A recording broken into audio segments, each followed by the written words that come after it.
जय अहिल्या जय मल्हार सर्व ताई दादांना. ही बघा हादग्याची फुलं. ही आपल्यापैकी बऱ्याच जणांनी ओळखली असतील, पण याचं नाव दुसरं अगस्ती असं आहे. याला काही भागात अगस्तीची फुलं पण म्हणतात. याचे खूप सारे गुणकारी फायदे आहेत. आपण आज त्याच फुलांची भाजी करणार आहोत. आत्तापर्यंत आपण खूप पालेभाज्या खाल्ल्या आहेत, फळभाज्या खाल्ल्या आहेत, पण आज आपण फुलांची भाजी करणार आहोत. ही फुलं बघा, बाजारातून आणल्यानंतर अशी निवडून घ्यायची.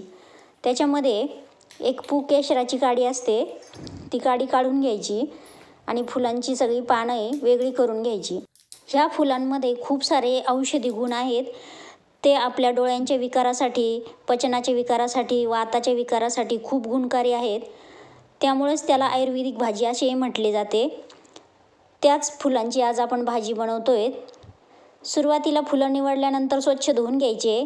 कढईमध्ये फोडणी घालून एक बारीक चिरलेला कांदा घालायचा आहे. कांदा परतल्यानंतर त्यात ठेचलेला लसूण घालायचा आहे. कांदा चांगला लालसर झाल्यानंतर ह्या फुलांमध्ये प्रथिनं आणि कॅल्शियम खूप साऱ्या प्रमाणात असतं. ही फुलं सर्दी आणि कफ यावर सुद्धा गुणकारी आहेत. त्याचे अनेकही आरोग्यदायी फायदे आहेत. आता कांदा चांगला परतून झाला आहे, त्यामध्येच आपण 1 चमचा हळद, 1 चमचा लाल तिखट, थोडासा मसाला असं घालून पुन्हा सर्व मिश्रण एकजीव करून घ्यायचं आहे. आता हा मसाला एकजीव झाल्यानंतर, मसाला चांगला परतल्यानंतर त्यात आपण धुवून ठेवलेली फुलं घालायची आहेत. खरं तर या भाजीला खूप वेळ लागत नाही, अगदी 5 मिनटात भाजी होती. कारण फुलांना शिजायला अगदी कमी वेळ लागतो. फुलांचा कलर पण किती छान दिसतोय बघा.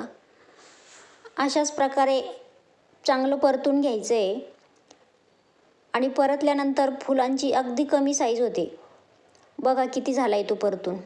आणि आता ह्या स्टेजला आपण मीठ घालणार आहोत, कारण मिठाचा अंदाज चुकतो आपण सुरुवातीला घातलं तर.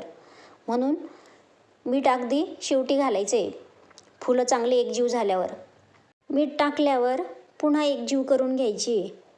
शिजून अगदी कमी होते. चांगली मिक्स झाल्यानंतर 5 मिनटासाठी याच्यावर झाकण ठेवायचं आहे आपल्याला. 5 मिनटाची वाफ दाबली की आपली भाजी तयार होते. तुम्हाला हवी असल्यास तुम्ही हिरव्या मिरचीसुद्धा करू शकता. आता यातच 1-2 चमचे शेंगदाण्याचा कूट घालायचा आहे. कूट घातल्यानंतर सुद्धा चांगली मिक्स करून घ्यायची. ही भाजी आपण भाकरीबरोबर, चपातीबरोबर खाऊ शकतो. आणि शेवटी आपण थोडीशी कोथिंबीर घालायची. मध्ये आमची इथं थोडीशी लाईट गेली होती, त्यामुळे अंधार झाला होता. अशीच आयुर्वेदिक भाजी तुम्ही करून खा. तुमच्याकडे जर बाजारात मिळत असेल तर नक्की करून खा. खूप सारे आयुर्वेदिक गुणकारी फायदे असलेली भाजी. एकदा नक्कीच करून खा. व्हिडिओ आवडल्यास लाईक करा, शेअर करा. धन्यवाद.